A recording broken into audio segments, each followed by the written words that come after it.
Всім прывітанне, гэта стартапніца, праграма на Еўрарадыё, дзе мы размаўляем пра бізнес-праекты, якія робяць нашае грамадства лепшым. Не ведаю, наколькі бізнес-праект у нас сёння ў эфіры, але праект дакладна карысны, праект якога не хапае.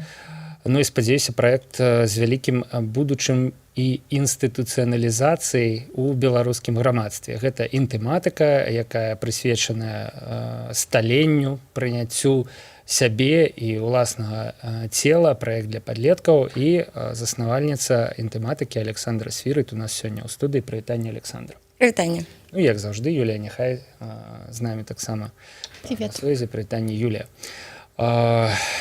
Не страшна вам, Александр, брацца за гэтую тэму, таму што, ну, чаму страшна мусіць быць, таму што тэма дыскусійная, таму што нашыя кансерватыўныя ўлады і вось яны знаходзяцца пад вялікім уплывам праваслаўя, скажем так, ну, маё такое ўражанне суб'ектыўнае, да, яны не вельмі-то шануюць людзей, якія займаюцца секс-асветай, не вельмі-то шануюць вось гэтай перспектывы, каб падлеткам распавядаць пра інтымнае жыццё, і, ну, я думаю, што кожны такі праект успрымаюць калі не ў штыкі, дык насцярожана. З якімі думкамі вы прыступаеце да гэтай? Что я хочу сказать? На самом деле все не так страшно, как казалось. Во-первых, я не одна. Со мной соосновательница Маша Копылова. Также к нам присоединилась Ульяна. Вот красивые иллюстрации, которые вы видите, это плод работы девчонок. Вас трое. С нами эксперт, психолог подростковый Ольга Дрило, которая имеет большую практику с ребятами разного возраста, с разными сложностями.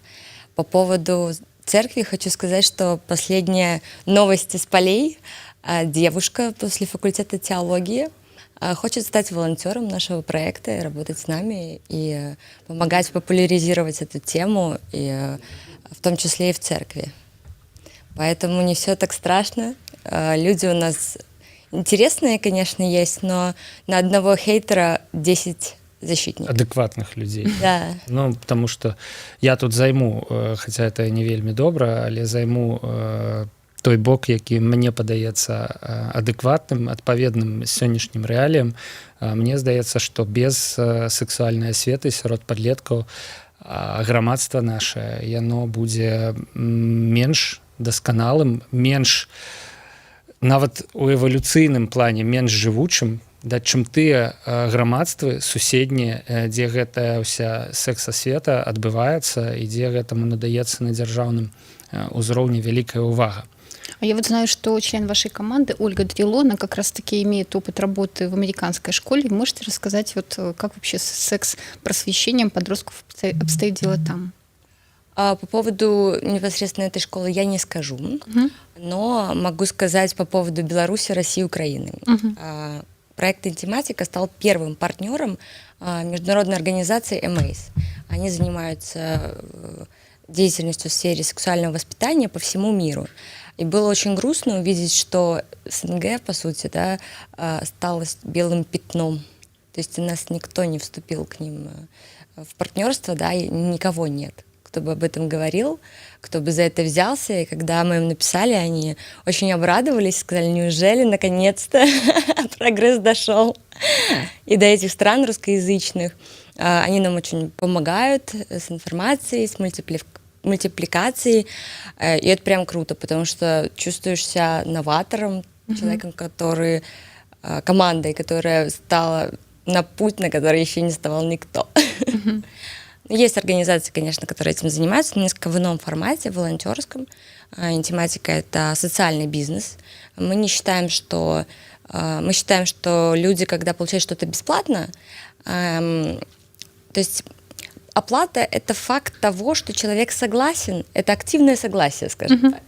А когда, допустим, волонтеры приходят в школу или приходят в какие-то кружки, то у родителей могут возникнуть недовольства, и ну, по какому праву вы без нашего ведома, согласия, да, активного занимаетесь с нашими детками.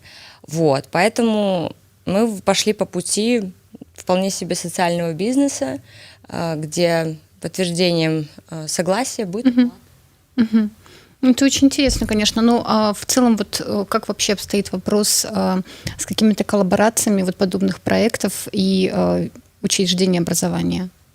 Мы пошли по пути коллаборации с родителями, потому что все же родители ответственны за ребенка, и что бы школа там не решала, самый главный человек – это мама с папой или опекуны подростков. Соответственно, мы не делаем ставку на учреждение образования, мы делаем ставку на сознательных родителей. То бок, правильно. в прынцыпе гэта той самы падыход пра секс-адукацыю як эвалюцыйную перавагу, пра які я толькі што сказаў. То бок, калі бацькі хочуць, каб іх дзіця было лепш падрыхтаванае да непростага перыяда пубертату, так, каб лепш арыентавалася, каб было менш праблем з псіхікай, каб магло само адэкватна ацэніць нейкія падзеі, якія адбываюцца вакол яго. Вось, в прынцыпе, нават тое, пра што мы размаўлялі перад эфірам, ну, вось мне, як гэта сказаць, не пашанцавала сустрэцца з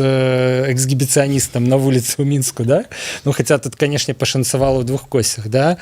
Але я думаю, што ад гэтага проста ніхто не застрахаваны. Спякотна крыху. Сябры, магу крыху блытаць словы. Вось, тым не менш, да? Ну, вось, каб на гэта адрэагаваць нармальна, да? Чалавек, які да гэтага нейкім чынам падрыхтаваны псіхолагам, ён можа адрэагаваць нармальна. Чалавек, які не ведае, што з гэтым рабіць, разгубіцца, там будзе траўма. Да, а можете вот, ну, в общем-то, то, о чем говорит Паша, разговор возник незадолго до этого эфира, мы начали обсуждать, и вот, в принципе, даже встреча с эксгибиционистом, это одна из разновидностей, ну, это одна из разновидностей, может быть, сексуального насилия. Вот можете вообще рассказать подробнее об этом феномене? И просто когда мы с вами общались, я поняла, что у меня таких опытов было даже много. Они не были для меня травмирующими, к счастью, но, тем не менее, это очень актуальная проблема на самом деле. Ну, смотрите, для того, чтобы осознать, что с тобой что-то произошло, нужно дать этому название.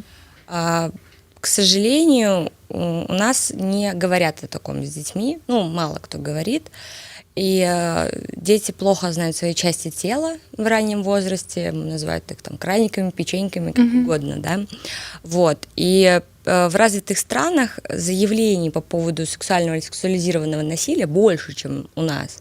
И этим аргументом манипулируют, скажем так, недоброжелатели такого рода образования, недоброжелатели там, проектов с этим связанным. Почему? Потому что, на самом деле, почему это происходит? Когда люди знают, что это такое, когда они понимают, что это неприемлемо, им это не подходит, это не имеет права с ним никто делать, естественно, они свободно об этом заявляют, что там, со мной случилась такая ситуация, такая ситуация, такая ситуация, и, соответственно, потенциальные, ну, люди, которые нехорошие люди, скажем так, вот, которые намереваются сделать что-то подобное там, с любым вообще человеком, они не пойдут к тому, кто может пожаловаться, кто понимает, что так нельзя. Вот. А как раз-таки жертвами становятся те люди, эти дети, которые не считают это какой-то большой проблемой или считают это скорее какой-то стыдной историей, да, чем, ну, у меня есть права, их нарушили мои границы, и человек должен понести за это ответственность. Вот. У нас умалчиваются ситуации в семье, и на улице, и в школе, и на работе, и так далее. Вот. І таму у нас менш заяваў. Там, дзе сексуальная адукацыя развітая, заяваў больш. І гэта, як я зразумеў, робіцца аргументам у тых, хто супраць сексуальнай адукацыі, на карысць іх, маўляў, паглядзіце, там, дзе сексуальная адукацыя ёсць, там больш злачынстваў на гэтую тэму. але найхутчэй гэта тлумачыцца толькі тым, што у нас людзі проста не ўсведамляюць, што з імі робяць нешта не тое, што з імі адбываецца, гэта гвалт, гэта злачынства і гэтак далей. Яны не ідуць і не скардзяцца. Абсалютна цікавы феномен, такі парадаксальны рэальна. То бок, чым больш сексуальнай адукацыі, тым больш, прынамсі, у першы час заяваў аб злачынствах, але ў перспектыве тым больш абароненыя людзі, і тым менш прастору для злачынцаў, таму што яны ўжо пачынаюць выбіраць, думаць пра тое, што яны не застануцца беспакаранымі. Так? То бок, я што-небудзь зраблю, і гэты чалавек не пойдзе, не панясе на мяне заяву ў міліцыю, таму што яму будзе сорамна. Так разважаюць людзі ў нашым грамадстве. Да? Злачынцы. Да, но тем не менее, вот в одном из интервью, которое я читала вместе с вами, там была информация о том, что за последние 8 лет количество преступлений вот с подростками, какая-то была статистика, на 22% выросла. А начали считать, начали обращать внимание. Так что? Стали больше заявлять. Все равно эволюционный процесс происходит с обществом. Общество развивается потихонечку, становится чуть более свободным, чуть большим уважением к себе и к своим детям относится. 8 лет 22%. То есть это говорит о том, что хорошая история уже происходит сейчас. То есть уже люди с большим уважением относятся к своему телу, к своим детям. Дети находят в себе силы поделиться. Вот. Но я думаю, что все равно это несоизмеримо с тем, что происходит на самом деле. Хочу нагадаць, што гэта стрым, гэта значыць, што мы ў жывым эфіры. Можна задаваць пытанні нашай госці Александры Свірыт, заснавальніцы праекта Інтэматыка. Інтэматыка, да. Насамрэч, нават слова выглядае як назва школьнага прадмета. Пагадзіцеся. Матэматыка, інтэматыка. Калі ласка, можна ўявіць гэта ўсё ў раскладзе, хаця, канешне, мне б гэтага хацелася, але мне здаецца, што мы да гэтага далёка, і прынамсі праект. Ён пазіцыянуе сябе як праект для бацькоў, а не як праект для школ. Прынамсі, пакуль што. Можа, ад вось гэтых агульных матэрый пяройдзем крыху менавіта да абмеркавання самога праекта. Да. Як узнікла ідэя, чаму вось менавіта вы вырашылі займацца гэтай тэмай, што вас падштурхнула? Гэта, я не ведаю, неяк арганічна з вашага жыцця ці нейкі выпадак? Мне кажется, у многих людей в какой-то момент возникает такое желание что-то сделать для этого мира. Не просто работать на работе, а... Но не все робят проект про сексуальную освіту. Да, внести что-то новое. И у меня вот прямо больше года вот это желание росло все больше и больше, и я пробовала разные темы, рассматривала, вот, и познакомилась с Марией. Мария поделилась своими соображениями. Говорит, вот, смотри, у меня тут прототипчик есть, прикольно было бы, наверное. Но, говорит, нас, наверное, захейтят все. Я говорю, слушай, говорит, меня же, наверное, захейтят. Я говорю, слушай, пошли посмотрим, на конкурс сходим. Она такая, что так можно было? Я говорю, да, говорю, погнали. Гэта, канешне, дзіўная сітуацыя, калі людзі робяць праект пра асвету і такія, нас захейтят, наверное, да. Тема такая, да. Если этим никто не занимается, значит, есть какие-то нюансы. Вот. Но мы пошли, получили 90% положительного фидбэка. Очень круто от родителей, от людей внутри конкурса She's Next by Visa был такой, в Имагуру проходил в прошлом году. Такие, ладно, хорошо. Чуть поставили на паузу проект, и к январю уже приняли решение, что все, мы будем делать, потому что чем больше ты занимаешься этой темой, чем больше ты читаешь, тем больше ты осознаешь на самом деле себя, изучаешь параллельно, да, больше узнаешь о своих друзьях, о своей семье, вообще очень много. Поток информации, вроде информация была всегда, но ты ее по-другому видишь и понимаешь.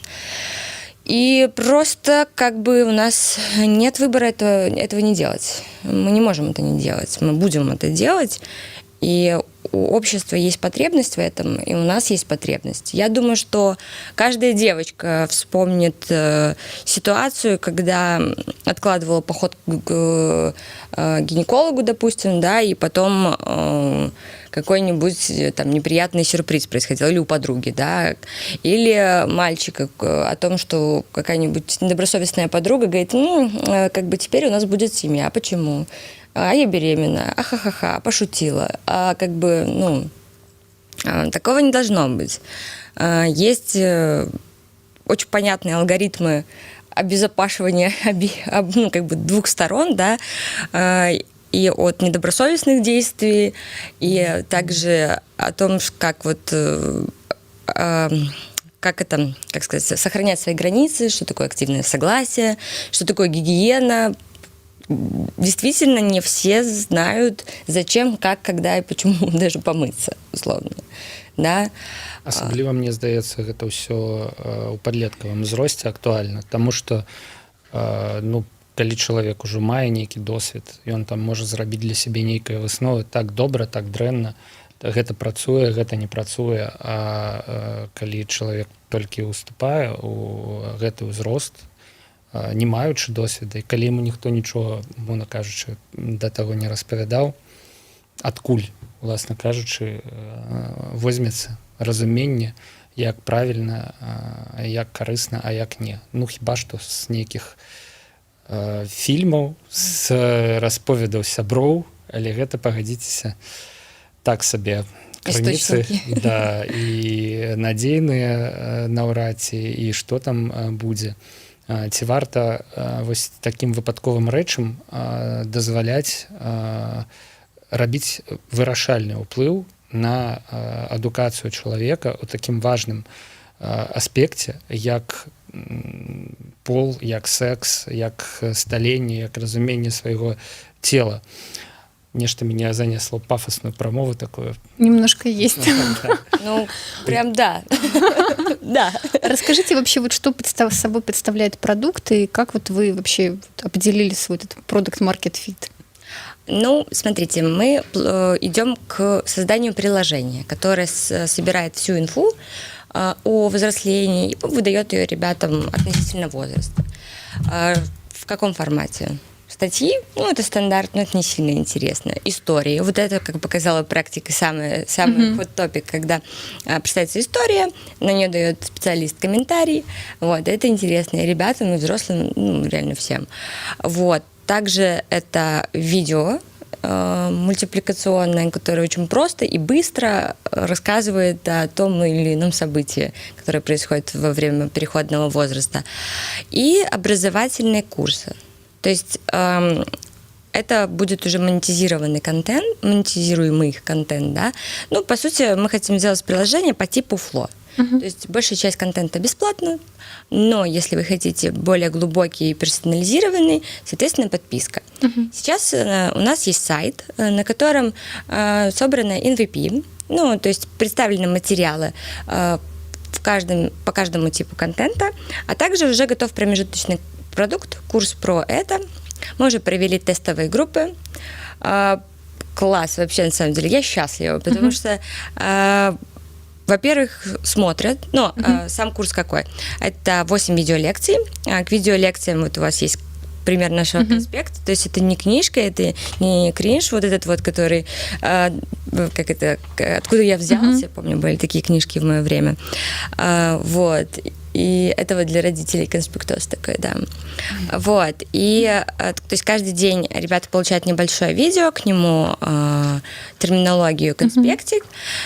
И в конце каждой из 2 недель встреча с психологом, где она поясняет, где она поясняет ответы на вопросы, которые они задавали. То есть это промежуточная такая история, просто потестить, будет спрос, не будет, зайдет, не зайдет.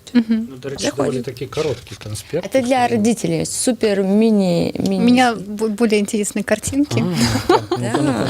Да, давай полистаем. Просто родители попросили небольшие разъяснения, им тоже сделать брошюру. Вот мы сделали там периодизация о том, в каком возрасте какую инфу подавать ребятам, потому что, ну, не нужно на 6-летку вываливать весь контент. Ну, объективно, ну, не надо. Ну, а как бы, если там в 13 с человеком только первый раз заводишь беседу, ну, уже поздновато, вряд ли. Поздновато. Вряд ли он с тобой вообще будет разговаривать. Это как в шутке, что тебе мама рассказать. Ну да. Так, ну я знаю, что у вас уже есть выручка, и вот расскажите об этом. На данный момент мы принимаем оплату через донаты, поэтому, если слушает налоговая, не переживайте, у нас все чисто. Вот. И, то есть, ну, мы делали тесты, вот, ну, как бы группы небольшие пока, вот, но это подтверждает тот факт, что люди готовы платить. Ну и сколько вот вы планируете, что курс будет стоить? В эквиваленте $20. Целый курс. 8 видео. Да, это для СНГ мы хотим охватить как можно больше людей этим доступным, коротким, понятным продуктом, но при этом никому не предлагая, ну, не навязывая его. То есть, как это, мы даем людям возможность, а люди уже сами принимают решение, пользоваться ей или нет. Мы ни в коем случае не вторгаемся ни в семьи, ни в школу, никуда. Ну, вот есть такой ресурс, мы пользуемся ввозовскими документами, мы используем знания специалистов, ведет курс специалист, вы уже принимаете решение, нужно вам или не нужно. Гэта цікава, што арыентацыя не на малую колькасць кліентаў, якія могуць заплаціць шмат, а на як мага больш шырокае кола, якое, ну, $20, у прынцыпе, можна выдаткаваць на сваю адукацыю і бяспеку своего дитя. Ну, причем, насколько я понимаю, это ведь подразумевается сам курс и еще консультация психолога. Да, групповые встречи. Вот это именно вопрос. Хорошо. А вот если вы рассматриваете вашу идею по поводу приложения, то есть приложение это необходимо, ну, оно подразумевает регулярный какой-то контент, работу с ним, работу по удержанию клиентов, привлечению клиентов, вот эти вот все механики, то какие здесь могут быть варианты монетизации, вот как вы размышляли? Смотрите, получается как? Вот курс, который есть сейчас, это база. И мы хотим, чтобы эту базу получило как можно больше людей, познакомилась с нами как с проектом, и потом уже переходили уже к пользованию продуктом. Контент. Контент мы, конечно же, планируем расширять, как платный, так и бесплатный, на постоянной основе его генерировать не только на русском, но и на других языках, потому что во время пандемии и некоммерческие организации тоже столкнулись с тем, что достаточно сложно проводить обучение в формате онлайн, когда это волонтеры, которые раньше приходили в школы. Вот. И нас очень поддерживают, говорят, круто, мы бы пользовались вашей бесплатной версией со своими рекомендациями, то есть в каком-то своем формате. То есть мы планируем, мы стремимся делать наш проект глобальным. Глобальное, простое, понятное решение. Там, как Gmail, как Flow, как Facebook. Слушайте, Gmail там люди пользуются несколько раз в день. Flow женщины пользуются, минимум, может быть, 3-5 дней в месяц, да, может быть, кто-то там каждый день вбивает данные, типа, сегодня я грущу, завтра я хохочу, вот по-разному, да, то есть вот это вот жизненный цикл клиента, то есть как вы прикидывали, вот как у вас будет приложение это все? По сути, наш клиент, он приходит, как только идет, допустим, в школу или обзаводится, возникает процесс взросления, 8-9 лет, 8-11 лет у девочек, у мальчиков чуть позже. Вот, собственно, и он живет с нами до своего совершеннолетия. Вот, и уже потом переходит в другие продукты. То есть аудитория понятная по количеству, обновляемая. Первые приближения мы видим, что это 153 миллиона человек. Мы рассматриваем рынок России, Белоруссия, Россия, Украины, Канады и США. То есть, прям вот попробовать русский, попробовать английский. Попробовать потом уже ЕС. И предполагается, что оплачивать платный контент будут родители. Смотрите, вот у нас у всех есть телефоны, правильно?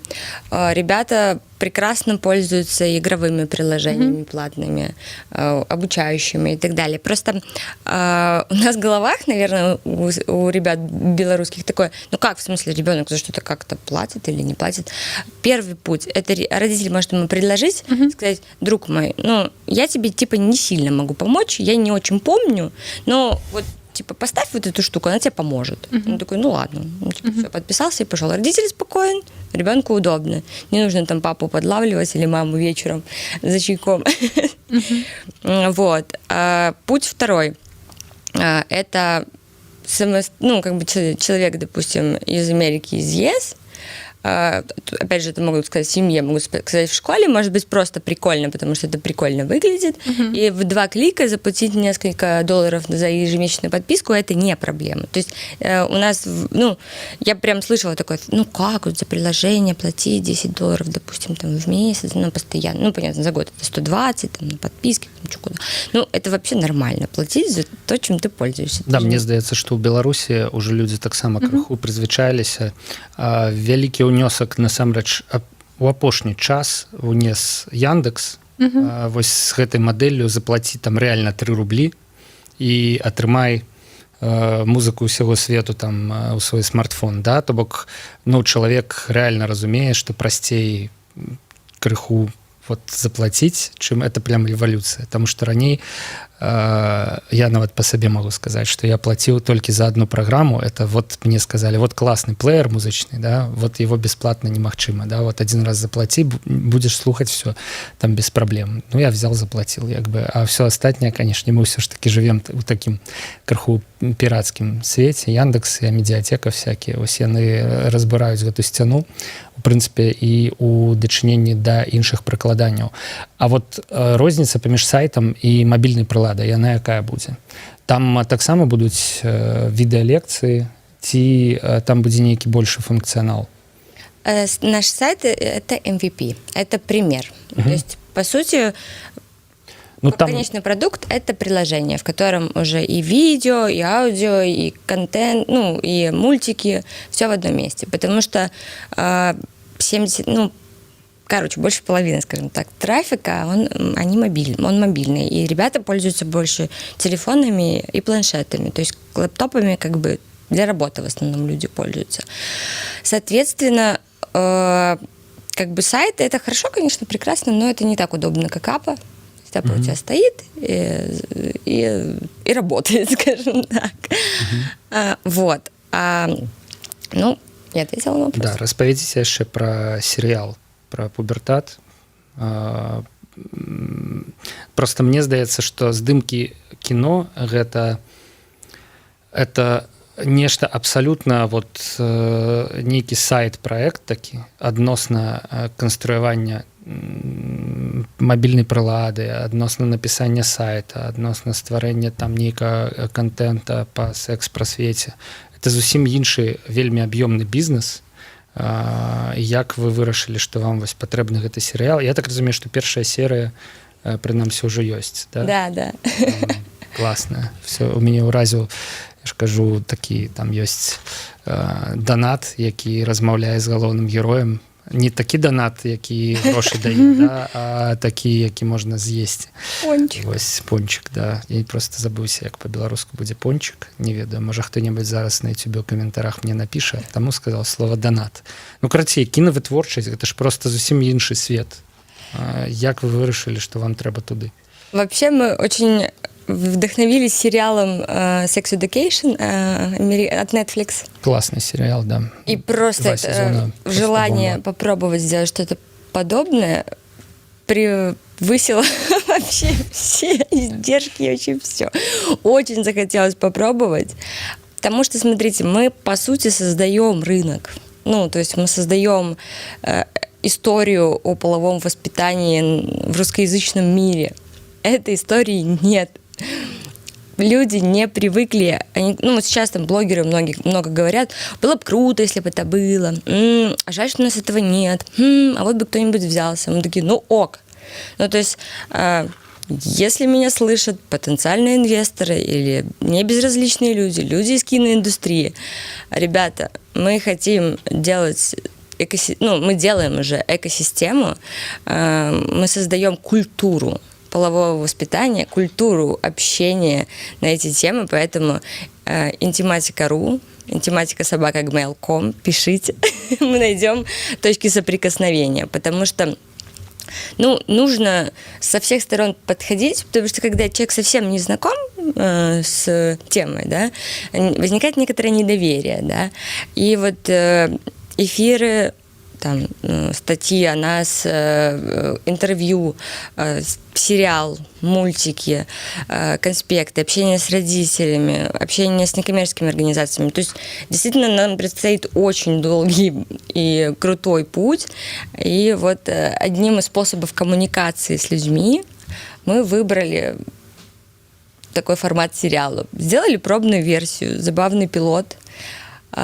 Если получится...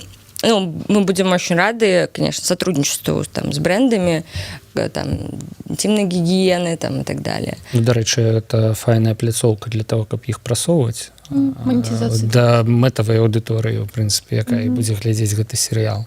І брэндаў, якія канкуруюць паміж сабой на гэтым рынку, в прынцыпе, дастаткова. Ты ж узяць прэзерватывы, я не ведаю, іх там ёсць шмат розных марак. До речі, вось, прабач, Юля, вы сказалі гэтае магічнае слово «sex education», і я прыгадаў, што ўсё ж таки нават у нашай праграме гэта не першы праект, які займаецца, вось, працуе на глебе сексуальнай адукацыі. Была у нас госця, звалі госця, напрыклад, у нас была Аліна Сельвісюк, якая праводзіла і праводзіць фэст «Sex Education Day». І мне здаецца, што мы з ёй размаўлялі перад першым Sex Education Day, а цяпер гэта быў чацвёрты недавно Sex Education Day. Так што, в прынцыпе, ёсць. А ты узгадала яшчэ пра... Да, я хотела проект, тоже спросить, вот такой, два вопроса в одном. Вы, во-первых, да, у нас был еще один проект Enjoy AI, который, в общем-то, тоже на тему сексуального образования, но для взрослых. И, сексуальное образование — это был один из вариантов вот product market fit, да, с чем выйти на рынок, так сказать. Но в итоге проект закрылся, потому что они в итоге так и не смогли найти вот какое-то правильное такое решение. Вот. И при этом наш гость, он рассказывал про... делился очень таким тяжелым опытом общения с инвесторами. То есть он приводил статистику, что инвестиции можно получить после 184-го обращения к инвестору. Вот. И как бы в его случае это все было весьма непросто. Он ездил там и на фестивале, но как-то вот не получилось. Вот. И стартап принял такое мужественное решение закрыться. А как обстоит дело у вас? То есть вы уточнили, вот, что вы открыты к инвесторам. Я знаю, что у вас уже даже было обращение от венчурного фонда российского, по-моему. Вот расскажите, как вообще на вас венчурные инвесторы реагируют? Два слова ўставлю, пакуль Александр думае. Я памятаю, што ён казаў, што як толькі ён пачынае казаць, што ў яго стартап на тэму секса, адразу з'яўляецца усмешка такая на тварах у яго суразмоўцаў. І все, ім все падабаецца, але всур'ёз, як праект для інвестыцый, яны ўжо проста не могуць вось гэта ўспрымаць. Які у вас досвід? Смотрите, у нас есть миссия. И это нас отличает от проектов для взрослых, да, то есть у них тоже есть миссия, но несколько иная. Мы затрагиваем самую любимую аудиторию родителей, это их дети. То есть большая часть людей, да, в какой-то момент у них есть или сестры, или братья, или дети. И вот когда об этом речь идет, совсем другое. У нас скорее health и education, не секс. Мы никому не учим секс. К чему? О чем речь? То есть у нас скорее это история о теле, история о взрослении, история о принятии себя, о границах.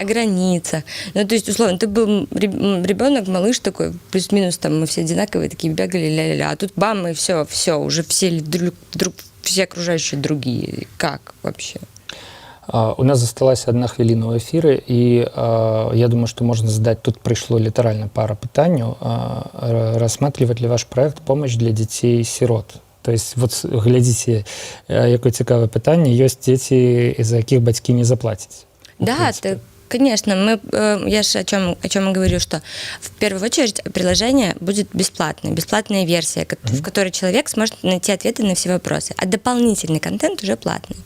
Ось есть контент. Удачи вам, если нужна помощь разработчика, пишите. Пишите. Intimatica@gmail.com. Intimatica@gmail.com. У меня еще есть питание, чему вы все ж таки на домене .ru створили сайт? Это что-нибудь означает? Смотрите, 800 тысяч и 32 миллиона. Это что? Количество подростков. Ага. То бок ви, у принципі, одразу масштабуєтеся на усходній ринок. Ну, не разглядаете белорусский рынок як, ну, Да просто нам нужно было выбрать buy или ru. Мы по количеству выбрали. Докупим все домены, ребят, не переживайте. Будет и buy, и украинские домены, и все локализуем под языки, под мову, все будет классно. Угу. Ну, вось яшчэ у меня было пытанне пра маштабаванне за межы вось нашай кірылічнай прасторы, якая яшчэ не ахоплена сексуальнай адукацыяй, але я думаю, што ну, не ахопленая так, як наши суседзі там і так далей. Вось тут, відаць, могуць быць пытаннячкі, ну, таму што контент, які прапануеце вы, ён ужо ёсць там і ў Польшчы, і далей у Еўропе. Мы solution делаем, мы делаем решение. То бок уже гэта будзе, можа маштабавацца туды як платформа, а не менавіта як, ну, канкрэтны контент. Контентам яе можна будзе напаўняць тым, які адпавядае часу і развіццю грамадства ў іншых краінах. Ну, круто. Юля, на этом мы скончым, калі дазволіш. Вось, таму што час у эфіру у нас скончыўся. Буду развітвацца з нашымі слухачамі і гледачамі. Праект «Інтыматика» сёння быў у гасцях у стартапніцы. Мы размаўлялі пра тое, як стварыць платформу, як стварыць мабільную прыладу, як гэта ўжо робіцца. Дзеля таго, каб распавядаць падлеткам пра тое, як правільна сталець, каб навучыць іх правильно разумець сябе і ўспрымаць сваё цела. Александра Свірыц, заснавальніца праекта, была ў нас сёння ў гасцях. Дзякуй вам, Александра. Дзякуй. Вельмі цікавая размова на вельмі актуальную тэму. Юлія, няхай, дзякуй за пытанні. Дзякуй. Да пабачэння. Павел Свярдлоў працаваў з боку Еўрарады. У гэтым стрыме пачуемся праз тыдзень, калі ўсё будзе добра.